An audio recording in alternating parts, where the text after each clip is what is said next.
নমস্কার বন্ধুরা, welcome to my channel serial update with Nandita. অনুরাগের ছোঁয়া সিরিয়ালের 8ই জুলাইয়ের সম্পূর্ণ পর্বের আপডেট নিয়ে চলে এসেছি। সম্পূর্ণ পর্বের আপডেটটি পেতে ভিডিওটি টেনে দেখতে হবে, স্কিপ করলে চলবে না। অর্ণব আসে অরুণা ললিতের বাড়িতে দীপার খোঁজ নিতে, আর অরুণা অর্ণবকে দেখে ভয় পেয়ে যায়। অর্ণব বলে দীপা কোথায়, আর তখন অরুণা বলে দীপা ভেতরে আছে, ঘুমোচ্ছে। তখন অর্ণব বলে ওকে ডাকুন, আর বলে অর্ণব তখন বলে দীপা ঘুমোচ্ছে, ওকে ডাকুন। আর তখন অর্ণব দীপাকে ডাকতে যায় দীপার ঘরের সামনে। তখন অরুণা বলে একজন মেয়ে মানুষের ঘরে আপনি এইভাবে ঢুকতে পারেন না। তখন অর্ণব বলে আচ্ছা তাহলে ওকে ডাকুন, উত্তর দিতে বলুন। আর তখন অরুণা বলে ও ঘুমোচ্ছে, ও এখন কথা বলতে পারবে না। তখন অর্ণব বলে আমি বুঝে গেছি, ও এখানে নেই।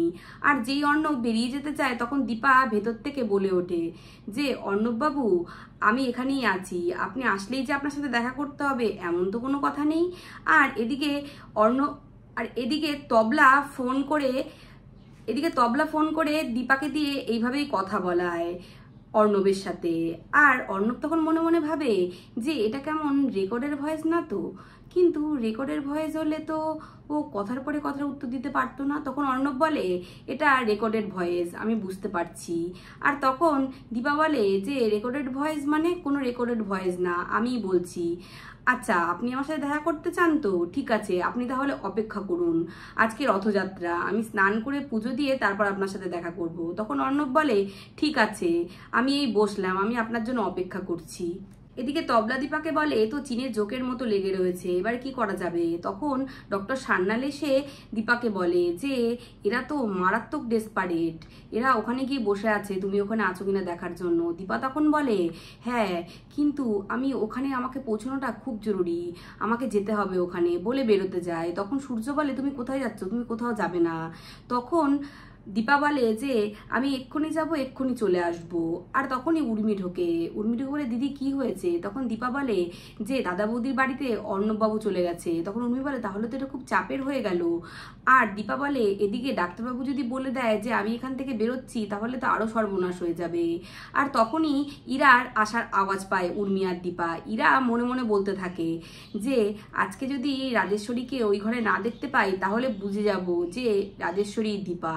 আর এই বলে ইরা সূর্যের ঘরের দিকে এগোতে থাকে। আর তখনই উর্মি দীপাকে বলে যে দাঁড়া দেখছি আমি। আর সোনারূপাকে বলে কি রে সোনারূপা, তোরা রথযাত্রায় যাবি না, রথ টানতে? দীপও তো খুব বায়না করছে, চল। ইরা তখন ভেতরে ঢোকে আর ঢুকে বলে এনিথিং রং, কিছু হয়েছে? আর তখন দীপা বলে না না, দীপা বলে কিছু হয়নি, ওনারা রথ টানতে যাবে। তখন ইরা বলে না না, সূর্যের এই অবস্থায় রথ টানতে যাওয়া ঠিক হবে না। তখন উর্মি বলে যে ডক্টর সান্যাল তো আছে, উনি তো থাকবেন, তাহলে কিসের অসুবিধা। তখন ডক্টর সান্যাল বলে হ্যাঁ হ্যাঁ আমি দেখে নেব। আর তখন উর্মি বলে তুমি যাও না ইরা, তুমিও যাও রথযাত্রায় ঘুরে এসো। তখন ইরা বলে যে রাজেশ্বরী তুমিও চলো আমাদের সাথে। তখন রাজেশ্বরী বলে আমি কি করে যাব, আমার সাউন্ডে অসুবিধা হয়, আমার মাইগ্রেন আছে, এই বলে টেনে দেয়। আর উর্মি ইরাকে পাঠিয়ে দেয় রথযাত্রার জন্য। আর তারপরই উর্মি রাজেশ্বরীর পোশাকটা পরে নেয়, আর দীপা নিজের শাড়ি পরে বেরিয়ে পড়ে বাইরে জানলা দিয়ে অর্ণববাবুকে দেখা দেওয়ার উদ্দেশ্যে। আর তখনই রথ নিয়েও বেরোয় সবাই, রথ নিয়ে অনেক মজা আনন্দ করে। আর সূর্য তার মাঝখানেই দীপার কথা বলতে শুরু করে। আর সোনারূপা বলে বাবাকে বাচ্চাদের মতো ভুলিয়ে রাখতে হবে, দীপকে যেরকম ভুলিয়ে রাখি, না হলে বাবা মাকে খুঁজবে, তাহলে মা বিপদে পড়ে যাবে। পালক এসে ইরাকে বলে তোমার যদি শরীর খারাপ লাগে আমাকে বলো, আমি এখানেই আছি। আর তারপরেই এদিকে দীপা বেরিয়ে যায় ললিতদার অটো করে। আর তারপরই অরুণা এদিকে নিয়ে আসে অর্ণবের জন্য চা। আর অর্ণব বলে আমি এখানে চা খেতে আসিনি, দীপাকে ডাকুন, আর কতক্ষণ লাগবে। আর তখন অরুণা হাসি মজাকে অর্ণবকে ভোলানোর চেষ্টা করে, বলে আপনি হাসালেন, একটা মেয়ে মানুষ, তার স্নান করতে টাইম লাগবে না, এত অস্থির হচ্ছেন কেন, ও তো আসবেই। আর তারপরেই ডাকাডাকি শুরু করে অর্ণব। তখন তবলা ভাবে এ তো মহা মুশকিল, এ তো ভীষণ অস্থির হয়ে গেছে, দীপা তো এখনো এসে পৌঁছলো না। আর এদিকে ইরাকে ফোন করে অর্ণব, বলে দীপা এখনো বেরোয়নি। আর ইরা ওদিকে রাজেশ্বরীর খোঁজ করতে ডক্টর সান্যালের ওখানে যায়, আর গিয়ে দেখে রাজেশ্বরীকে ডক্টর সান্যাল বোঝাচ্ছে ওষুধপত্র। আর ইরা বলে এখানে তো রাজেশ্বরী আছে। আর তারপরই রথের ওখানে চলে যায় ইরা ফেরত, আর অর্ণব চিৎকার করতে থাকে। আর তখনই দীপা বেরিয়ে আসে, আর দীপা বেরিয়ে এসে অর্ণবকে বলে যে আপনি যে এই বারবার এখানে চলে আসছেন, আপনার সাথে আমার তো কোনো সম্পর্ক নেই। আপনার বোনকে আমি কথা দিয়েছি ওখানে যাব না, আর আমি ওখানে যাইও নি। আর এখানে কিন্তু আমাদের বড়লোকে হাবভাব করলে চলে না, এখানে সবাইকে কৈফিয়ত দিয়ে চলতে হয়। তাই সবসময় এখানে এসে আমাকে বিরক্ত করবেন না। কি হলো অর্ণব বাবু বলুন? আর তখন অর্ণব দীপাকে এখানে দেখে অবাক হয়ে যায়। ইরা বলে তাই দীপা ওখানে আছে, রাজেশ্বরীও তো ওখানে আছে। আর এদিকে রথের ওখানে গিয়ে হট করে দীপা, আর তারপরই দীপা অরুণাকে বলে যে আমার না দেরি হয়ে যাচ্ছে বৌদি, আমি বেরিয়ে যাচ্ছি। আর দীপা সেনগুপ্ত বাড়ির ওখানে চলে যায়। ইরা হালকা করে দীপাকে দেখতে পায়, ভাবে ইরা যে দীপাকে দেখলাম না। ইরা চিন্তা করতে থাকে যে উর্মিকে তো একবারও দেখলাম না রথের এখানে আসতে, তাহলে কি উর্মি ওখানে বসে আছে? না, আমাকে গিয়ে এক্ষুনি দেখতে হবে। আর ইরা গিয়ে দাঁড়ায় ওখানে, আর দাঁড়ানোর পরে বলে রাজেশ্বরী, সিস্টার রাজেশ্বরী আমার দিকে তাকান। আর তখন দীপা তাকিয়ে পড়ে রাজেশ্বরীর দিকে, আর তখন ইরা অবাক হয়ে যায় যে রাজেশ্বরী তো এখানেই আছে, তার মানে এটা দীপা না। তখন রাজেশ্বরী বলে আমি জানি আপনি কাকে খুঁজছেন, আপনি উর্মি ম্যাডামকে খুঁজছেন তাই না? তখন উর্মি চা নিয়ে আসে ডক্টর সান্যালের জন্য, আর ইরাকে বলে তুমি আমাকে খুঁজছো কেন? তখন ইরা বলে না না, আমি তোমাকে খুঁজছিলাম না, আমি ভাবলাম তুমি কোথায়, তোমাকে তো রথে দেখলাম না। আর ইরা তখন একটা ওষুধের বোতল নেয় হাতে, আর বলে হয় তুমি সূর্য সেনগুপ্ত আজকে পেন ড্রাইভ দেবে, নয়তো তুমি মরবে। আর এদিকে দীপা পেছন থেকে বলে যে আমার মেয়েদের বাবা সূর্য সেনগুপ্তকে আমি যেভাবেই হোক বাঁচাবো, যেভাবেই হোক। আর তারপরই ইরা বলে দীপাকে যে সিস্টার রাজেশ্বরী আপনি ডিনার নিয়ে আসুন, আমি ওকে ওষুধ খাওয়াবো। তখন সিস্টার বলে উনি তো প্রসাদ খেয়েছেন, উনি তো ডিনার করবেন না। তখন ইরা বলে আমার থেকে আপনি বেশি বোঝেন, আপনাকে বললাম না স্যুপ নিয়ে আসুন, ডিনারে উনি স্যুপ খাবে। তখন চলে যায় দীপা, আর তখনই ইরা ওষুধ খাওয়ায় সূর্যকে। সূর্য বলে তুমি আমাকে ওষুধ খাচ্ছ কেন? ইরা বলে ভালো ওষুধ, আপনাকে সুস্থ হতে হবে তো, ওষুধটা খাইয়ে দেয়।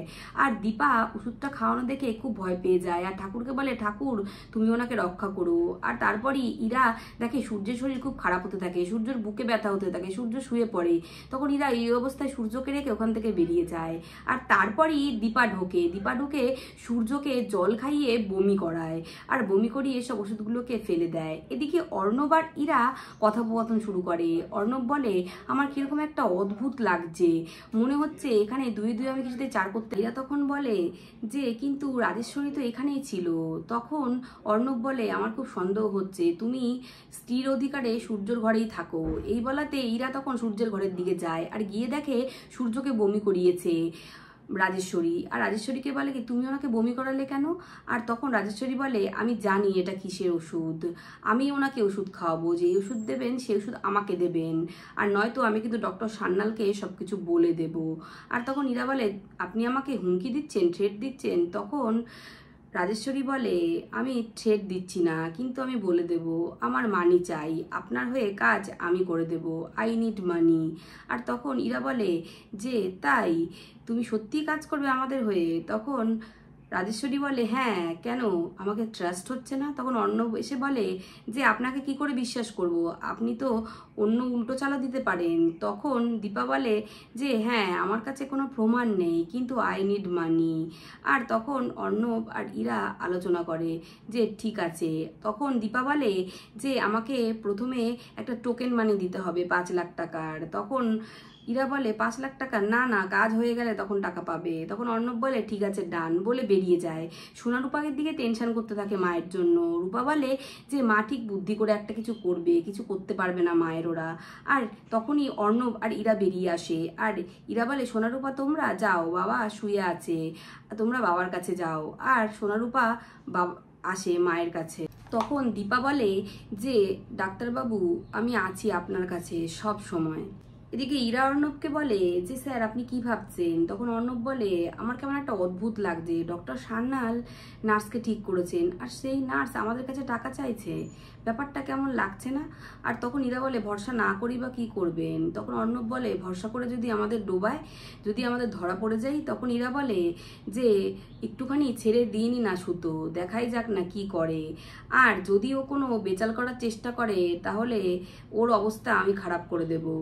আর তারপরে অর্ণব বলে ঠিক আছে, আর ইরা বলে আমরা ওকে 5 লাখ টাকা দেব, একবার টেস্ট করেই দেখি না ও কি করতে চায়।